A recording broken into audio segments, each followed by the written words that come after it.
दोस्तों, यह सच्ची कहानी है मुंबई की। मुंबई के पॉश इलाके मालाबार हिल में एक शानदार बंगला था, कृष्णा पैलेस। संगमरमर की सीढ़ियाँ, कांच की दीवारें, महंगी गाड़ियाँ और हर तरफ चमक। मगर इसी चमक के बीच रहने वाला लड़का आर्यन अंदर से बिल्कुल खाली था। आर्यन करोड़पति बिजनेसमैन विक्रम मेहरा का इकलौता बेटा था। उसे कभी पैसों की कमी नहीं देखनी पड़ी। बचपन से हर चीज़ बिना मांगे मिलती रही। महंगा स्कूल, विदेशी कपड़े, लग्जरी कारें, क्लब, पार्टियां, सब कुछ। लेकिन घर में काम करने वाले लोगों की दुनिया उससे अलग थी।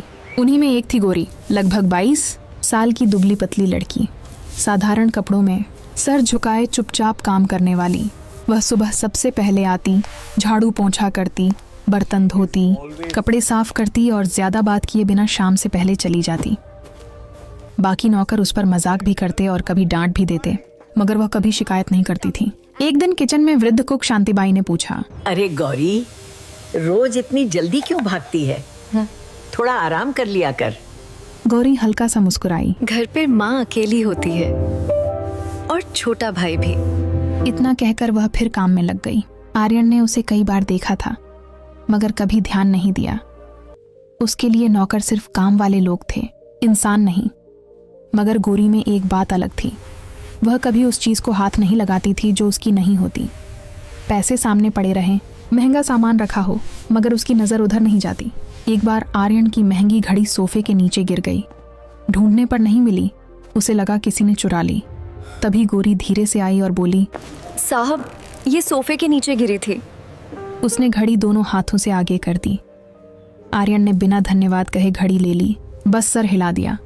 लेकिन जाते हुए पहली बार उसने सोचा, अजीब लड़की है। दिन गुजरते गए। फिर एक दिन गौरी काम पर नहीं आई। पहले दिन किसी ने ध्यान नहीं दिया, दूसरे दिन भी नहीं आई तो मैनेजर रमेश बोला, साहब, आजकल लोग भरोसे लायक नहीं, पैसे लेकर भी काम छोड़ देते हैं। तीसरे दिन भी नहीं आई तो घर में परेशानी फैल गई। साहब, ऐसी लड़की को वापस मत रखना, बिना बताए गायब हो गई। आर्यन मोबाइल देख रहा था, मगर न जाने क्यों उसने सर उठाकर पूछा, कहाँ रहती है वह? रमेश हैरान हुआ। स्लम में, धारावी की तरफ कहीं। पूरा पता नहीं पता। उसे याद आया, गौरी कभी छुट्टी नहीं लेती थी, कभी बहाना नहीं बनाती थी। फिर अचानक गायब क्यों हो गई? रात की पार्टी में भी उसका दिल नहीं लगा। दोस्तों की आवाज़ें, संगीत, सब शोर जैसा लग रहा था। घर लौटकर वह बालकनी में खड़ा शहर की लाइट्स देख रहा था, जब अचानक गौरी का थका हुआ मगर शांत चेहरा याद आया। अगली सुबह उसने कहा, मैं बाहर जा रहा हूँ। ड्राइवर ने पूछा, कहाँ साहब? धारावी। ड्राइवर ने शीशे में देखा। यकीन नहीं हो रहा था कि करोड़पति का बेटा स्लम की तरफ जा रहा है। जैसे जैसे कार आगे बढ़ी, सड़कें तंग, रोशनी कम और बदबू बढ़ती गई। कार अंदर नहीं जा सकती थी, इसलिए आर्यन को पैदल जाना पड़ा। तंग गलियाँ, गंदा पानी, टूटी छतें, नंगे पांव बच्चे, सब उसके लिए एक नई दुनिया थी। एक बूढ़ी औरत ने उसे देखकर एक टूटी झोपड़ी की तरफ इशारा किया। आखिर में जो है वही। आर्यन का दिल तेज धड़कने लगा। झोपड़ी के बाहर मिट्टी में पुराना बर्तन पड़ा था। अंदर से कमजोर खांसी की आवाज आ रही थी। वह कुछ पल दरवाजे पर खड़ा रहा, आए या वापस लौट जाए। तभी अंदर से एक धीमी आवाज आई, पानी, कोई पानी दे दो। आर्यन का दिल जैसे सिकुड़ गया। उसने कपड़े का पर्दा कांपते हाथों से हटाया और अंदर कदम रखते ही वह मंजर देखकर उसके पैरों तले जमीन निकल गई। झोपड़ी के अंदर गहरा अंधेरा था। सिर्फ एक कोने में टूटी खिड़की से आती हल्की रोशनी सब कुछ दिखाने के लिए काफी थी। जमीन पर एक पुराना गद्दा बिछा था, जिस पर एक बूढ़ी औरत हड्डियों का ढांचा बनी खांसी के जोर से तड़प रही थी। उसके होंठ सूखकर सफेद हो चुके थे, आंखें अंदर धंस गई थीं और शरीर इतना कमजोर जैसे हड्डियों पर सिर्फ चमड़ी रह गई हो। पास ही एक छोटा सा लड़का बैठा था, जो डर और भूख से चुपचाप माँ को देख रहा था। उसके सामने खाली लोटा रखा था। शायद वह उसी से पानी देने की कोशिश कर रहा था, मगर लोटा बिल्कुल सूखा था। झोपड़ी में खाने का नामो निशान तक नहीं था। न चूल्हे में राख, न बर्तन में दाल, न कहीं अनाज का एक दाना। आर्यन कुछ पल वहीं खड़ा रह गया। उसने पहली बार समझा कि गरीबी कैसी लगती है, कैसी महकती है और कैसे इंसान को खामोशी से तोड़ देती है।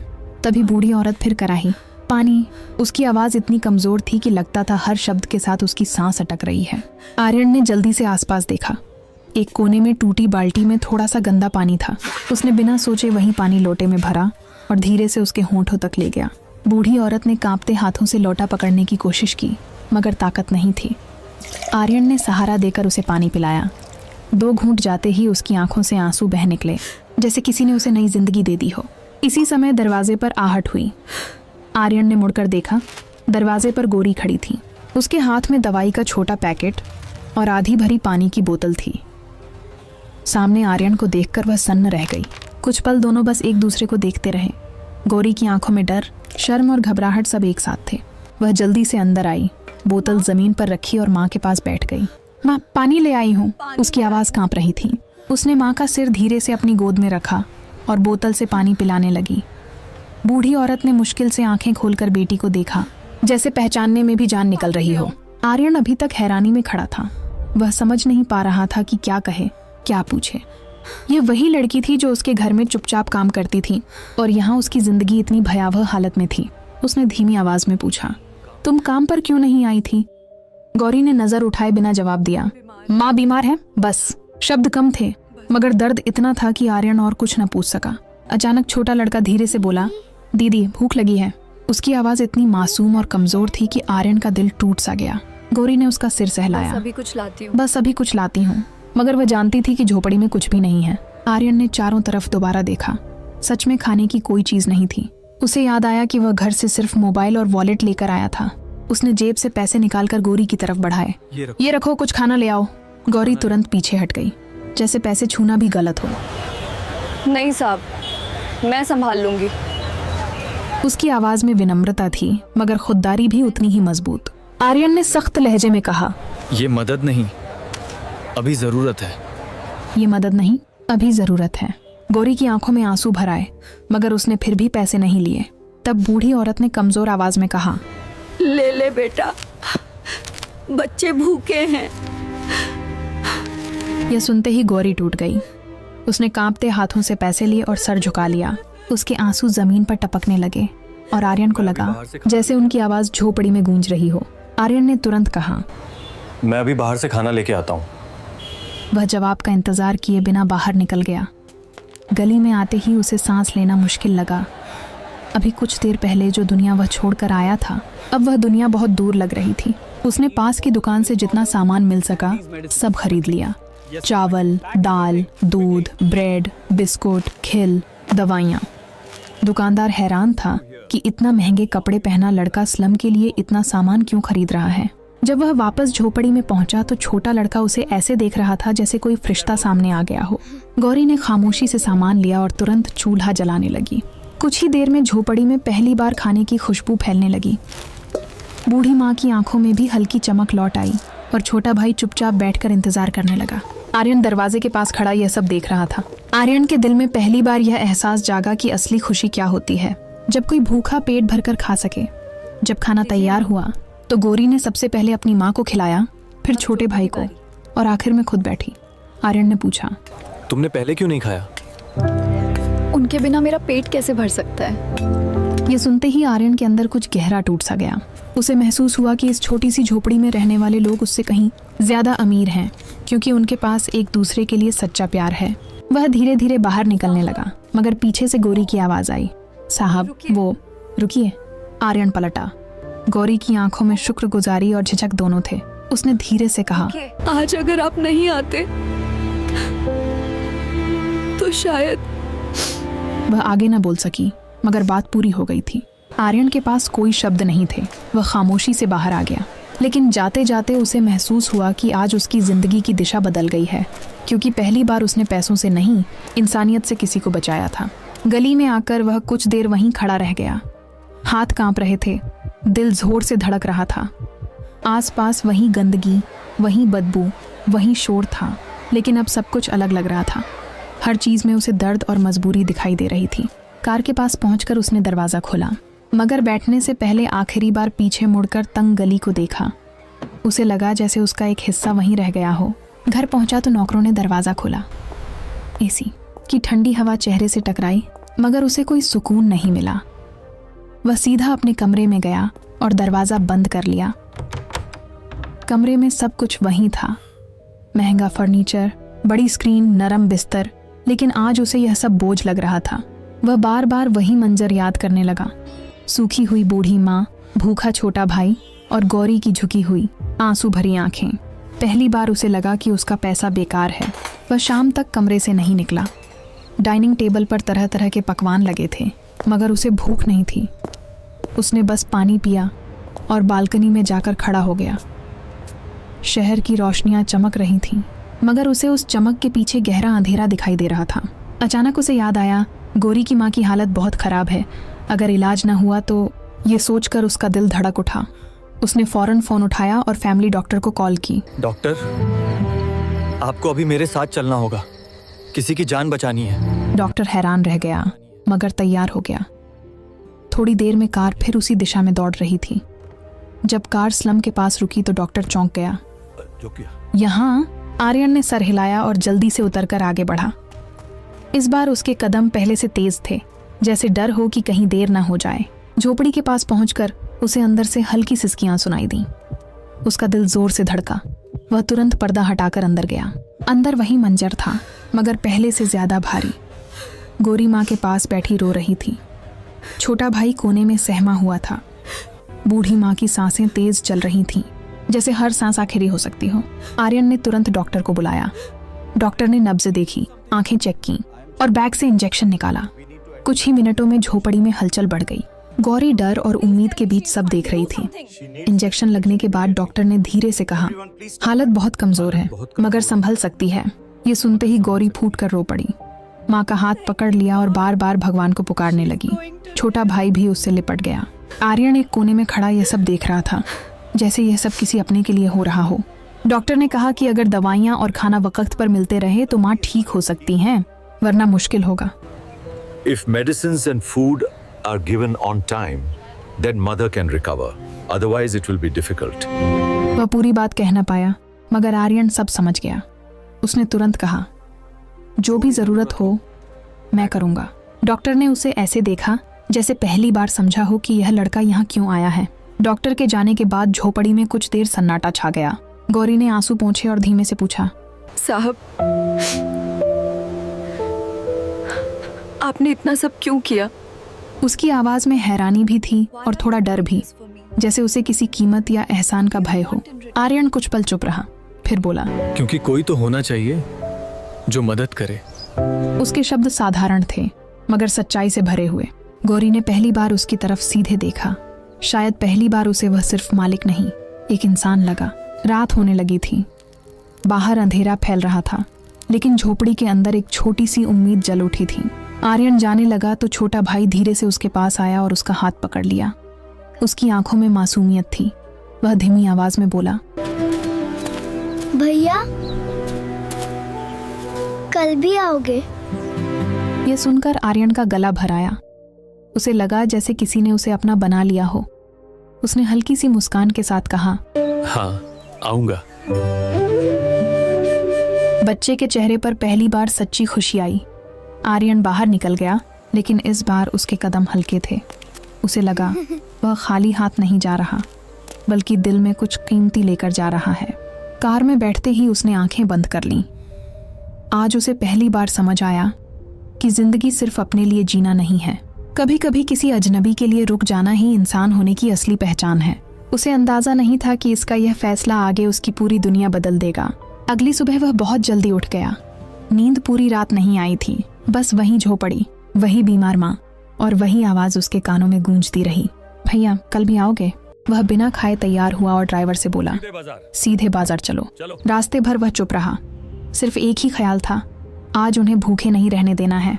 बाजार से उसने बहुत सा सामान खरीदा, राशन, खिल, दूध, दवाइयाँ, कंबल, यहाँ तक कि एक छोटा स्टोव भी। दुकानदार हैरान था कि इतना महंगे कपड़े पहना लड़का स्लम के लिए इतना सामान क्यों खरीद रहा है। आर्यन ने सब सामान गाड़ी में रखवाया और सीधा स्लम पहुंच गया। अब उसके कदमों में झिझक नहीं थी। गली के लोग उसे पहचानने लगे थे। कुछ बच्चे उसके पीछे पीछे चलने लगे। वह झोपड़ी के सामने पहुंचा और आवाज दी, गोरी। अंदर से खांसी की आवाज आई। फिर गोरी बाहर निकली। उसे देखकर वह चौंक गई। चेहरे पर थकान थी, मगर डर कम था। आर्यन ने खामोशी से सारा सामान अंदर रखवाना शुरू किया, चावल, दूध, खिल, दवाइयाँ। छोटा सा कमरा भर गया। गोरी हैरानी से यह सब देख रही थी, जैसे यकीन न आ रहा हो। माँ ने अंदर से पूछा, कौन आया है बेटा? गौरी ने जवाब दिया, वही साहब। माँ की आंखों में आंसू आ गए। छोटा भाई खुशी से सामान को छूने लगा। आर्यन ने उसके सिर पर हाथ रखा तो वह मुस्कुरा दिया और वही मुस्कान आर्यन के दिल में उतर गई। कुछ देर बाद गौरी ने धीरे से कहा, साहब इतना सब मत किया कीजिए, हम आदी नहीं हैं। ये दान नहीं, जरूरत है। तभी उसकी नजर दीवार पर एक पुरानी तस्वीर पर पड़ी। उसने पूछा, ये कौन है? गौरी बोली, पापा 2 साल पहले चले गए। आर्यन सब समझ गया। इसी के बाद यह घर बिखर गया था। अचानक बाहर से लोगों की सरगोशियां आने लगीं। कोई कह रहा था, लड़की ने बड़ा आदमी फंसा लिया। कोई हंसकर कुछ और बोला। ये बातें झोपड़ी के अंदर तक सुनाई दे रही थीं। गौरी का चेहरा झुक गया। उसने धीरे से कहा, आप अब मत आइए, लोग गलत बोल रहे हैं। उसके शब्द दर्द से भरे थे। आर्यन ने पहली बार महसूस किया कि समाज की नजर कभी कभी मदद से भी ज्यादा भारी होती है। उसने कहा, अगर मैं नहीं आऊंगा तो इलाज कैसे होगा? तभी माँ ने अंदर से कहा, बेटा लोग तो कुछ भी कहेंगे, भूखे को खाना देने वाला भगवान होता है। ये सुनते ही गौरी रो पड़ी। छोटा भाई आर्यन का हाथ पकड़कर बोला, भैया आप आना, हमें अच्छा लगता है। उस मासूम आवाज ने सब कुछ छोटा कर दिया। आर्यन ने गहरी सांस ली और कहा, मैं आता रहूंगा क्योंकि मैं खुद को रोक नहीं पा रहा। शायद ये सिर्फ दुआ नहीं, अपनापन है। गौरी ने पहली बार हल्की सी मुस्कान दी जो आंसुओं से भीगी थी। शाम होती गई। जाते वक्त माँ ने आशीर्वाद दिया, खुश रहो बेटा। आर्यन ठिठक गया। पहली बार किसी ने उसे दिल से दुआ दी थी। वह बाहर निकला तो गली में खड़े लोग चुप हो गए। अब उसे किसी की परवाह नहीं थी। कार में बैठते ही उसे महसूस हुआ वह बदल चुका है। वह वही लापरवाह अमीर लड़का नहीं रहा था। उसे पता नहीं था आगे क्या होगा, मगर इतना जरूर समझ चुका था कि वह इस परिवार से अब खुद को अलग नहीं कर पाएगा। दिन गुजरते गए और आर्यन का वहां आना उस झोपड़ी की जिंदगी का हिस्सा बन गया। अब वह सिर्फ सामान नहीं, अपना वक्त भी लाता था। कभी दवा देता, कभी खाना बनवाता, कभी छोटे भाई को पढ़ाता, कभी माँ के पास बैठकर बातें करता। धीरे धीरे माँ की हालत बेहतर होने लगी और झोपड़ी में पहली बार उम्मीद दिखने लगी। लेकिन आर्यन के घर में बदलाव आने लगा। एक दिन पिता ने पूछ लिया, कहाँ जाते हो रोज? आर्यन ने आराम से कहा, एक परिवार की मदद करने। पिता हंस पड़े, दुनिया के सारे गरीबों की जिम्मेदारी ले ली क्या? यह सुनकर आर्यन चुप हो गया, मगर अंदर कुछ टूट गया। एक शाम जब वह झोपड़ी पहुंचा तो माहौल भारी था। गौरी चुप, भाई चुप और माँ की आंखों में आंसू थे। क्या हुआ? मकान मालिक झोपड़ी खाली करने को कह रहा है, पैसे नहीं दिए तो निकाल देगा। अगले ही दिन आर्यन ने पैसे देकर कागज बनवा दिए ताकि उन्हें झोपड़ी से कोई ना निकाल सके। जब वह यह खबर लेकर आया तो छोटा भाई खुशी से उछल पड़ा। माँ की आंखों से आंसू बह निकले और गौरी बस खामोशी से उसे देखती रह गई। लेकिन उसी रात अस्पताल से फोन आया, मरीज की हालत बिगड़ गई है, फौरन आइए। आर्यन दौड़ता हुआ वहां पहुंचा। गौरी फर्श पर बैठी रो रही थी। भाई उससे चिपका था और माँ ICU में थी। डॉक्टर ने कहा, शरीर बहुत कमजोर है। कुछ देर बाद सब खत्म हो गया। गौरी की दिल दहलाने वाली चीख से पूरा अस्पताल गूंज उठा। भाई डर कर रोने लगा। आर्यन ने पहली बार किसी को यूं टूटते देखा। गौरी उससे लिपट कर रोते हुए बोली, अब हमारा कोई नहीं रहा। अंतिम संस्कार के बाद झोपड़ी और भी सूनी हो गई। भाई चुप रहने लगा और गौरी की आंखों के आंसू भी सूख गए। एक दिन भाई ने धीरे से पूछा, भैया आप हमें छोड़कर तो नहीं जाओगे ना? आर्यन ने उसे गले लगा लिया, कभी नहीं। उसी पल उसे महसूस हुआ कि यह सिर्फ मदद नहीं रही, ये रिश्ता बन चुका है। उसने गौरी से कहा, अगर चाहो तो तुम दोनों मेरे घर चल सकते हो। वहाँ पढ़ाई भी होगी और कोई परेशान नहीं करेगा। गौरी ने भाई की उम्मीद भरी आंखें देखी और खामोशी से सर हिला दिया। कुछ महीनों बाद कृष्णा पैलेस बदल चुका था। भाई स्कूल जाने लगा, गौरी घर संभालने लगी और आर्यन वाकई खुश रहने लगा। एक दिन वह बालकनी में खड़ा बच्चों को खेलते देख रहा था और मुस्कुरा रहा था। उसे समझ आ चुका था कि असली अमीरी पैसे में नहीं, अपने लोगों में होती है। पीछे से गौरी चाय लेकर आई। दोनों की नजरें मिली, बिना झिझक, बिना दूरी, सिर्फ अपनापन। मुंबई की वही चमकती रात थी, वही ऊंची इमारतें। लेकिन आर्यन के दिल में अब कोई अंधेरा नहीं था, क्योंकि एक गरीब नौकरानी की झोपड़ी ने उसे वह सिखा दिया था जो करोड़ों रुपए नहीं सिखा सके, कि इंसानियत ही सबसे बड़ी दौलत है। इस कहानी से यही सीख मिलती है कि इंसान की पहचान उसके पैसे या स्टेटस से नहीं होती, बल्कि उसके दिल से होती है। अमीरी गरीबी से नहीं, दूसरों के दर्द को समझने की क्षमता से इंसान बड़ा बनता है। सच्ची मदद सिर्फ पैसा देना नहीं बल्कि मुश्किल वक्त में किसी के साथ खड़ा होना है। जब हम किसी की जिंदगी संवारते हैं तभी हमारी अपनी जिंदगी भी बदलती है। अब आप बताइए, अगर आप आर्यन की जगह होते तो क्या आप भी उस झोपड़ी तक जाते? क्या आप किसी अनजान गरीब परिवार की जिम्मेदारी उठाने की हिम्मत कर पाते जब समाज उल्टी सीधी बातें करता? और आपके अनुसार इस कहानी में सबसे बड़ा त्याग किसका था, आर्यन का या गौरी का? अगर कहानी ने आपके दिल को छुआ हो तो इसे जरूर लाइक करें, अपने दोस्तों और परिवार के साथ शेयर करें ताकि इंसानियत की यह रोशनी ज्यादा लोगों तक पहुंच सके। ऐसी ही दिल को छू लेने वाली कहानियां सुनने के लिए चैनल को सब्सक्राइब करना न भूलें। मिलेंगे अगली कहानी में, तब तक अपना ख्याल रखें। जय हिंद, जय भारत।